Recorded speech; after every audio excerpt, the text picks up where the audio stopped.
سلام على عباده الذين اصطفى أما بعد فأعوذ بالله من الشيطان الرجيم بسم الله الرحمن الرحيم الذين ينفقون في السراء والضراء والكاظمين الغيظ والعافين عن الناس والله يحب المحسنين بسم الله الرحمن الرحيم قال رسول الله صلى الله عليه وسلم خيركم من تعلم القرآن وعلمه উপস্থিত আজকের জুমা মসজিদের দিন পিপাসক দিনের হিতাকাঙ্ক্ষী মুসলিম দরদি ভাই ও বন্ধুরা, প্রশংসা আল্লাহর, গুণগান আল্লাহর, যাবতীয় উপাসনা আরাধনা সমুদয় প্রশংসা নিবেদিত হোক যিনি মহিয়ান গরিয়ান সর্বশক্তিমান অনন্ত অসীম দয়ালু কৃপাবান। সমগ্র সৃষ্টিজীব যার করে গুণগান, যার বিনা অনুমতিতে চন্দ্র সূর্য তারকারাজি উদিত হয় না, অস্ত্র যায় না, যে মহান আল্লাহ রব্বুল আলামিন আজকে আমাদেরকে পবিত্র দিনে পবিত্র জায়গায় আসার তৌফিক এনায়াত করেছেন, এর জন্য সেই মহান মনিবের দরবারে একবার শুকরিয়া জ্ঞাপন করি। তাই সকলে অন্তরের অন্তঃস্থল থেকে বলি আলহামদুলিল্লাহ। দরুদ ও সালাম বর্ষিত হোক যিনি সর্বশরেণ্য সর্ববরেণ্য মহামানব, মানব মুকুট, যার অনুসরণ ও অনুকরণ, যিনি আগমন করেছিলেন নিমজ্জিত অন্ধকার যে যুগটা ছিল আইয়ামে জাহিলিয়াত, তিনার অক্লান্তিক পরিশ্রমে আল্লাহ তাবারক ওয়া তাআলা তিনাকে দ্বীনুল ইসলাম দিয়ে আলোর পথ দেখিয়েছেন। সেই মহামানবের প্রতি লাখো কোটি দুরূদ ও শান্তির ধারা বর্ষিত হোক। সকলে বলুন সাল্লাল্লাহু আলাইহি ওয়াসাল্লাম, আল্লাহুম্মা সাল্লি আলাইহি, আল্লাহুম্মা বারিক আলাইহি, আল্লাহুম্মা আমিন। মুহতারাম মুকাররম, প্রতি জায়গাতে একটা বিষয়বস্তুকে কেন্দ্র করে বক্তব্য রাখার চেষ্টা করি আল্লাহ তাবারক ওয়া তাআলার তৌফিক এনায়েতে। আজকেও আপনাদেরকে কিছু একটা দিব। অবশ্যই মানুষকে শুনতে হবে ইমানি কান দিয়ে, তবে সে কিছু পাবে। যদি ইমান না থাকে, মুনাফিকি আলামত যদি আমাদের ভিতরে থাকে যে কি বলছে শুনবো আবার চলে যাব, যেমন ছিলাম তেমন হয়ে যাব, ইল্লা মান তাওয়াল্লা ওয়া কাফার, এর মানে হলো যে লোকেরা যেমন ছিল তেমন হয়ে গেল, পরিবর্তন হলো না। তো পরিবর্তনের জন্য মন প্রাণ দিয়ে ইমানি কান দিয়ে শুনতে হবে, তবে আমরা পরিবর্তন হতে পারবো, নচেত আমরা পরিবর্তন হতে পারবো না। তাই অবশ্যই আজকে আমার বক্তব্যের দিকে লক্ষ্য রাখবেন। ইনশাল্লাহ আমি আপনাদেরকে কিছু একটা দেওয়ার চেষ্টা করব। মুহতারাম মুকাররম, আমরা যে জগতে বাস করছি এই জগৎটার নাম হলো দুনিয়া, আলামে দুনিয়া। কবরের জিন্দেগিকে বলা হয়েছে আলামে বারজাক। এই দুনিয়াটাকে বলা হয়েছে দারুল আমাল। এক কথায় আমাল মানে হচ্ছে কাজ। যেমন আপনি আমল করবেন, যেমন আপনি পরিশ্রম করবেন, মান জাদ্দা ওয়া জাদা, যেমন আপনি পরিশ্রম করবেন তেমন আপনি কোয়ালিফাইড হবেন। তো পৃথিবীর বুকে কয়েকটি কোয়ালিফিকেশন দিব যে তিনারা কোন জিনিসকে নিয়ে গবেষণা করে এতটা উন্নত মানের ইতিহাসের পাতাতে তাদের উন্নত মানের নাম হয়েছে, ইতিহাস উজ্জ্বল হয়েছে। এই রকম কয়েকটি ঘটনা আপনাদের সামনে তুলে ধরব। তাহলে আমাদেরকে কি করতে হবে? যেমন কর্ম করব তেমন আমাদের কোয়ালিফিকেশন তৈরি হবে। আজকে সারা পৃথিবীতে মানুষের আশা আকাঙ্ক্ষা তামান্নার অভাব নাই। একজন মানুষ সকাল ভোরে খালি পেটে মদের বোতল যদি খেয়ে নেয়, আর ওই লোকটাকে যদি কেউ বলে তুমি জাহান্নামী, ওর মনে ব্যথা লাগবে, দুঃখ বেদনায় প্রকাশ করে বলবে, আপনার সঙ্গে ঝগড়াই মেতে যাবে, উচ্ছৃঙ্খলতা সৃষ্টি করে দিবে, বিশৃঙ্খলতা সৃষ্টি হয়ে যাবে, আপনার সঙ্গে মার্ডার করাকরি হয়ে যাবে। তার কারণ ওর দাবি মদ পান করার পরেও সে জান্নাতে যেতে চায়। কিন্তু এই যে ধারণাগুলো একদম ভুল। তার কারণ আপনি যেমন কাজ করবেন তেমন আপনার পরবর্তী জীবনে একটা লকব লাগবেন। আল্লাহু আকবার, আল্লাহ একটা জাতের নাম, হু আকবার এটা তিনার সিফাত।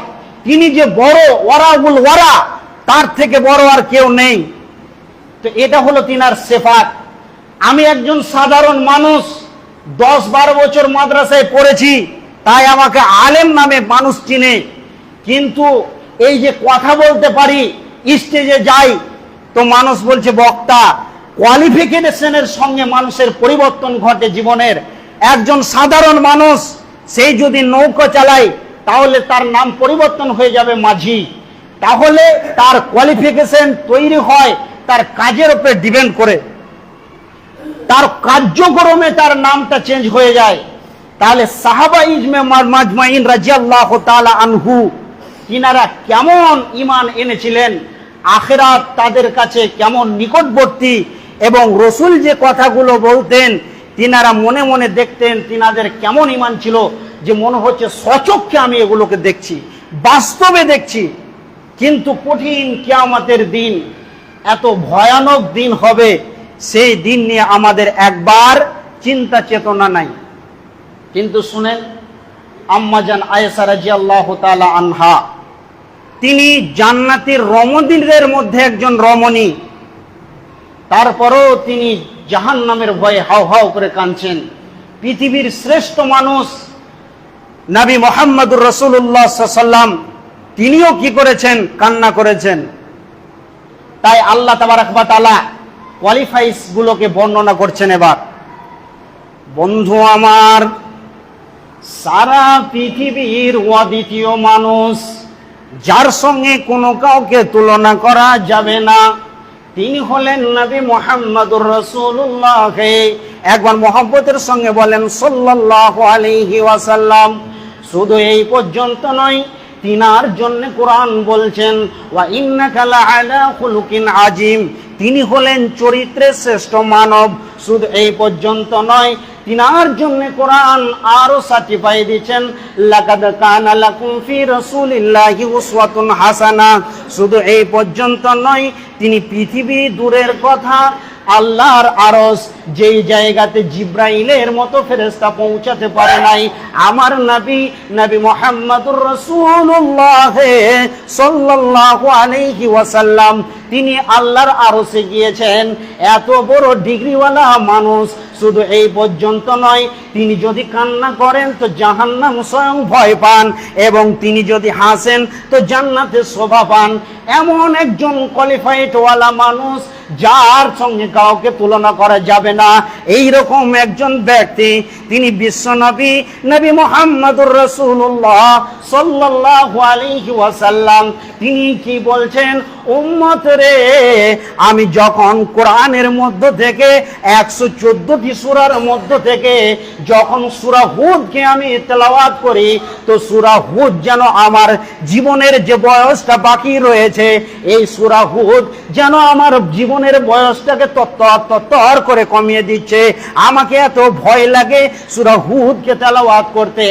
এত জাহান্নামের বর্ণনা আল্লাহ সূরা হুদের ভিতরে করেছেন, আমার ভয় হয় আমি যখন সূরা গাসিয়া, সূরা নাসিয়া, আম্মা ইয়াতাসালুন এই আয়াতগুলো যখন পড়ি, উম্মত রে, আমার ভয় হয় যে আমার উম্মত কি করে জাহান্নাম থেকে পার হতে পারবে।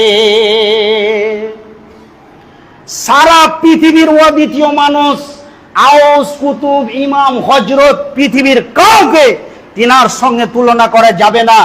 এইরকম একজন কোয়ালিফাইড ওয়ালা মানুষ, তিনি আল্লাহর ভয়ে কাঁদছেন যে কি করে জাহান্নাম থেকে বাঁচানো যায়।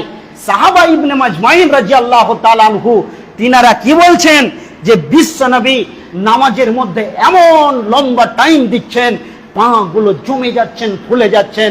সাহাবা ইবনে মাজমাইনরা বলছেন, ইয়া রাসূলুল্লাহ, আল্লাহ আপনার আগের পিছের সমস্তকে মাফ করে দিয়েছেন, তারপর আপনি এত লম্বা সময় দিচ্ছেন। রাসূল বলছেন, আফালা ইয়াসকুরুন, আমি কি শুকরিয়া আদায় করব না? আমি কি শুকরিয়া আদায় করব না?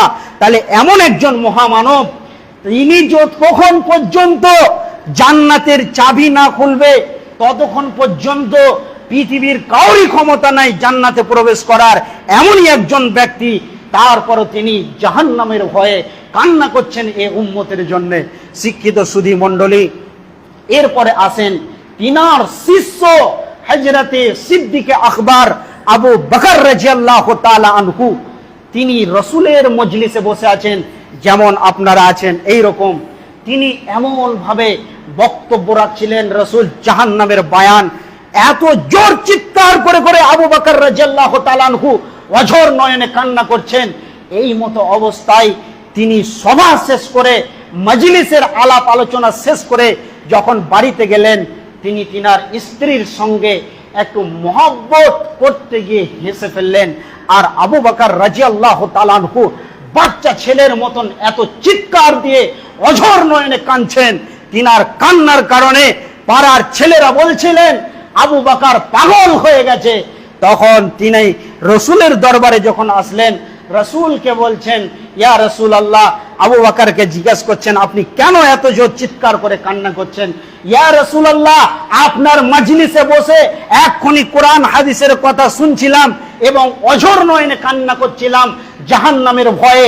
আর আমি যদি পূর্ণাঙ্গ ঈমানদার হতাম, আমার ভিতরে যদি ঈমানের পাওয়ার থাকতো, ঈমানের জজবা থাকতো অতটাই, তাহলে আমি হাসতে পারতাম না। আল্লাহর নবী বলছেন, আবু বকর তুমি শান্ত হও, মায়ুস হইও না, হতাশায় ভোগিও না, তুমি কান করে শুনে নাও। স্ত্রী পরিজন পরিবারের জন্য যদি তুমি মহব্বতের কথা বলো, তাদের জন্য যদি তুমি খাবার কিনো, এটাও হলো একটা সাদকার মতন নাকি।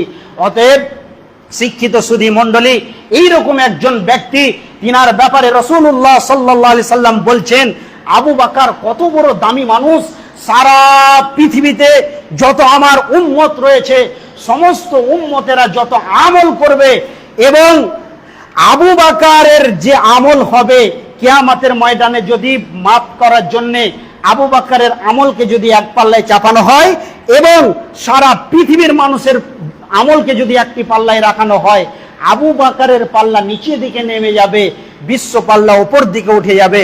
এরকম একজন ব্যক্তি, এত দামি ব্যক্তি, তারপরও তিনারা জাহান্নামের ভয়ে হাউ হাউ করে কাঁদছে।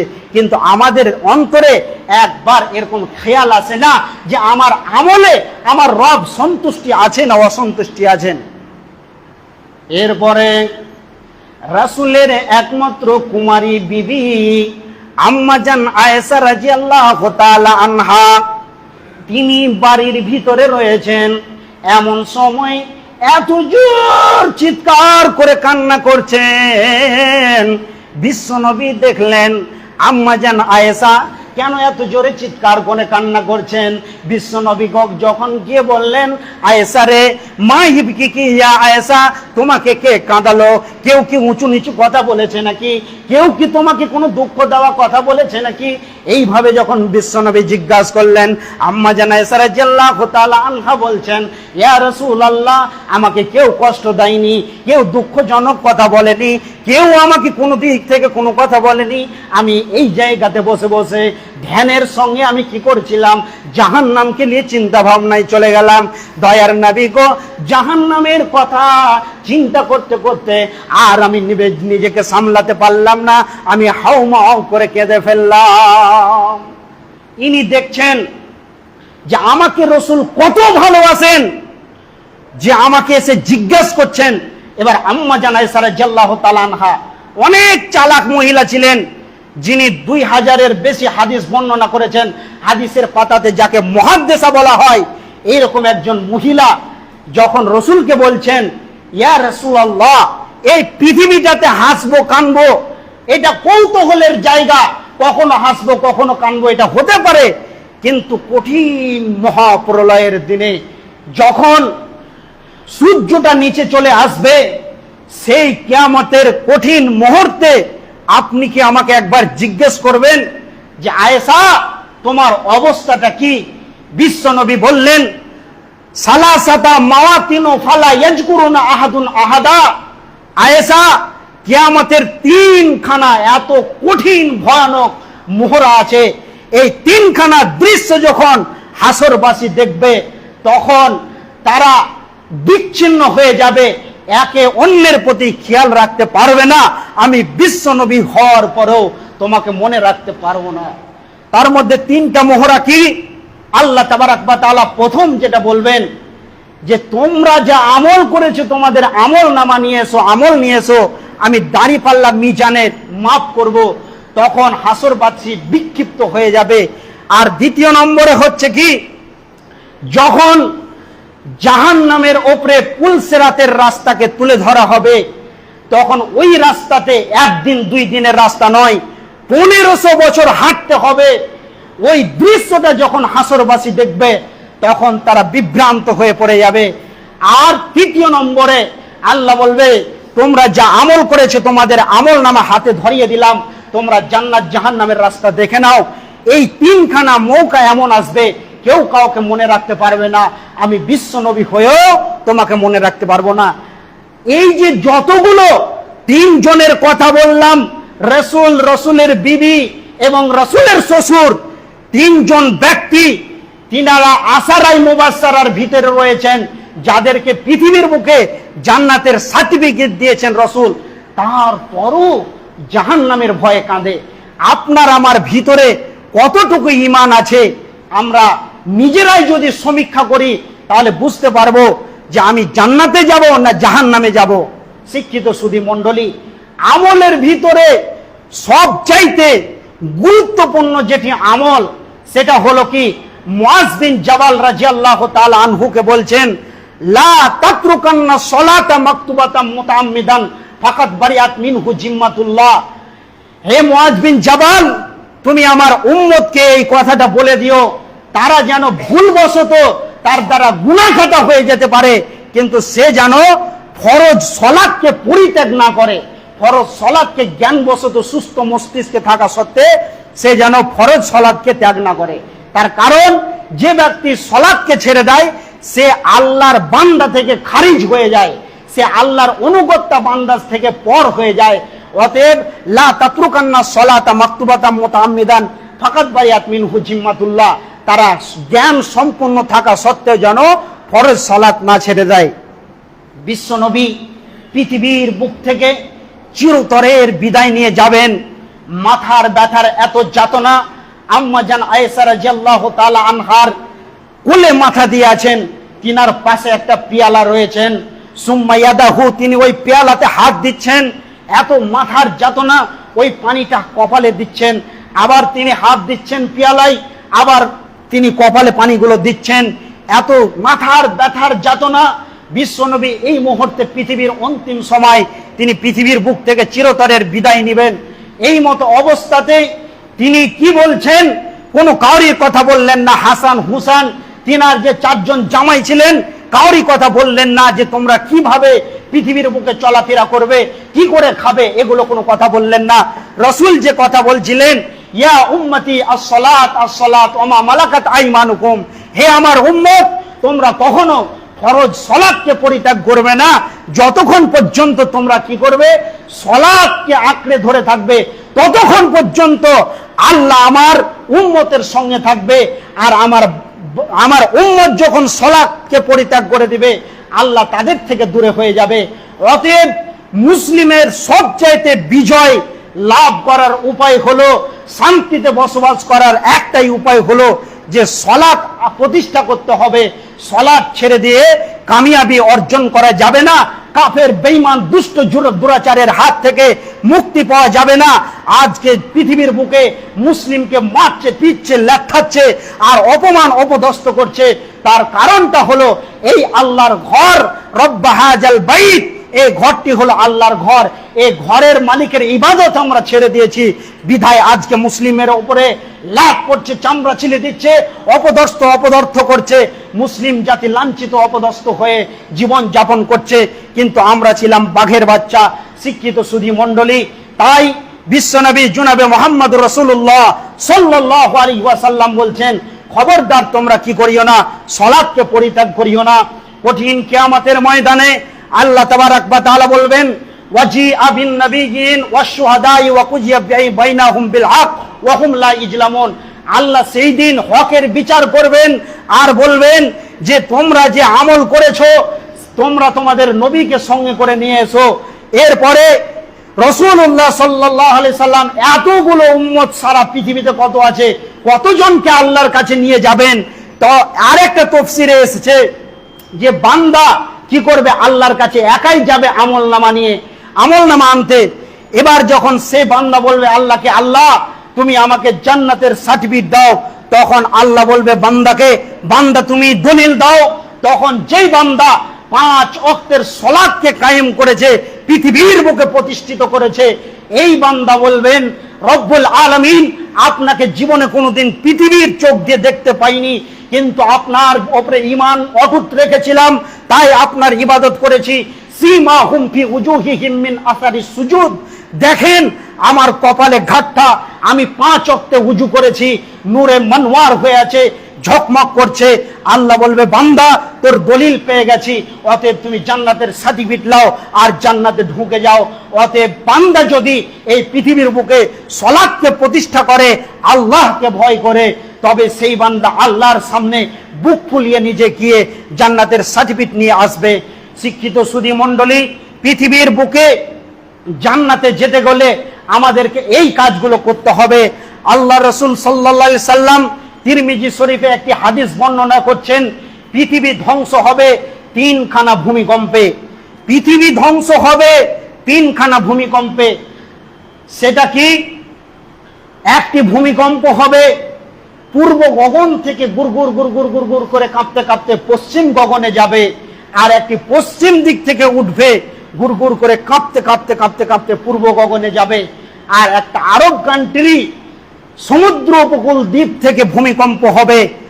এই 3খানা ভূমিকম্প যখন হবে তখন সারা পৃথিবী ভেঙে তছনছ হয়ে যাবে। এখন যদি ভূমিকম্প হয় তাহলে সারা পৃথিবীতে যত মসজিদ, মাদ্রাসা, স্কুল, কলেজ, ইউনিভার্সিটি, বাংলা, বালাখানা যত যা আছে সব ভেঙে চুরমার হয়ে যাবে। কিন্তু আল্লাহ যে ভূমিকম্পে পৃথিবীকে ধ্বংস করবেন, সেই ভূমিকম্পে হওয়ার পূর্বে সমস্ত মসজিদগুলোকে, মাদ্রাসাগুলোকে তুলে নিয়ে গিয়ে কি করবেন, জান্নাতুল ফেরদাউসের মধ্যে ভরে দিবেন। তাই বিশ্বনবী একখানা হাদিসের মধ্যে বলছেন, আবু হুরায়রা হাদিসের রাবী, সাবআতুন ইউজিল্লুহুমুল্লাহু ফি জিল্লিহি ইয়াওমা লা জিল্লা ইল্লা জিল্লুহু, ইমামুন আদিল। এই হাদিসের মধ্যে রাসূল বলছেন, ওয়া রাজুলুন কলবুহু মুআল্লাকুম ফিল মাসাজিদি, একজন মানুষ ত্রাহি ত্রাহি করবে কিয়ামতের ময়দানে, আরশে আজিমের নিচে সেই ব্যক্তি স্থান পাবে যে ব্যক্তি মসজিদ থেকে বের হলো আর মসজিদের প্রতি তার টান অন্তরখানা লেগে আছে। তাই ওই ব্যক্তি যখন মসজিদকে পৃথিবীর বুকে ভালোবেসেছে, এই মসজিদকে তুলে নিয়ে গিয়ে জান্নাতুল ফেরদাউসে জুড়ে দেওয়া হবে। আর যেই পৃথিবী, এই গ্রামের, এই গুলন্দর গ্রামের যতগুলো লোক মসজিদের সেবা শুশ্রূষা করেছে, এই মসজিদকে ভালোবেসেছে, এই লোকগুলো যখন ওখানে গিয়ে ঘুরে বেড়াবে, পাগলের মতন হেলাবেলা হয়ে ঘুরে বেড়াবে, তখন এই মসজিদ বলবে, ওই আল্লাহর বান্দা তুমি কেন এইভাবে ঘুরছো, আজকে তুমি চলে এসো। এই মসজিদ কথা বলে আপনাকে ঢুকিয়ে নেবে, আর আপনি ওই ঘরে ঢুকে গেলেন, মানে জান্নাতুল ফেরদাউসে পৌঁছে গেলেন। তাহলে মসজিদ ওয়ালা যদি হন তাহলে জান্নাত এখানেই পেয়ে যাবেন। তাই আমার বক্তব্যের শুরুতেই বলেছিলাম যে পৃথিবীর নাম হলো দারুল আমাল, এখানেই আমাদেরকে আমল করতে হবে। জান্নাতে যাওয়ার আর একটি বড় মাধ্যম হলো যে আপনাকে কি করতে হবে, দান খায়রাত করতে হবে। এই দান যদি আমরা করতে পারি তাহলে আমরা কি করব, জান্নাত যেতে পারবো। আল্লাহ রাসূল সাল্লাল্লাহু আলাইহি সাল্লামকে সাহাবা ইবনে মাজমাইনরা বলছেন, ইয়া রাসূলুল্লাহ আমরা কিভাবে দান করব? তিনারা প্রশ্ন করছেন, ইয়াসআলুনাকা মা জাইনফিকুন, হে রাসূল কিভাবে আপনি দান করবেন?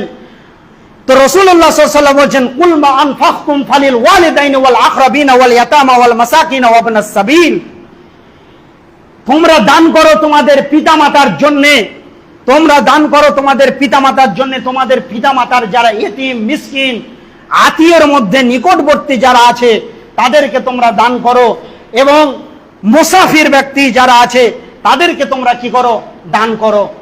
যদি তোমরা দান করো তবেই তোমাদের পিতামাতা কবরের মধ্যে কোন অবস্থাতে রয়েছে এটা পৃথিবীর কেউ জানে না। আমেরিকা, ইংল্যান্ড, ইরাক, ইরানে আপনার ছেলে আছে, মোবাইলের মাধ্যমে আপনি এখনই কথা বলতে পারবেন, কিন্তু বাড়ির পাশে যে কবরে পিতামাতা শুয়ে আছে তিনারা কোন অবস্থাতে আছে এটা কেউ বলতে পারবে না। বিশ্বনবী জনাবে মুহাম্মদ রাসূলুল্লাহ সাল্লাল্লাহু আলাইহি সাল্লাম বলছেন যে একজন ব্যক্তি যখন তাকে কবরে শায়িত করা হয়, তারপরে যখন বাড়ি চলে আসে, তখন সেই ব্যক্তি সব সময় কেমন অবস্থায় থাকে, সাগরে যদি একজন মানুষ পড়ে যায় তার যা অবস্থা হয়, আর সে এইভাবে আশা আকাঙ্ক্ষা করে যে কেউ তোমরা এসে আমাকে পরিত্রাণ দাও, আমাকে উঠিয়ে নিয়ে যাও। তো যারা কবরবাসী, যারা কবরের মধ্যে শায়িত হয়ে আছেন, নীরব নগরে চলে গেছেন, তিনারা এরকম আশা আকাঙ্ক্ষায় থাকে যে কখন আমার সন্তান, আমার আত্মীয়রা আমার জন্য দান খায়রা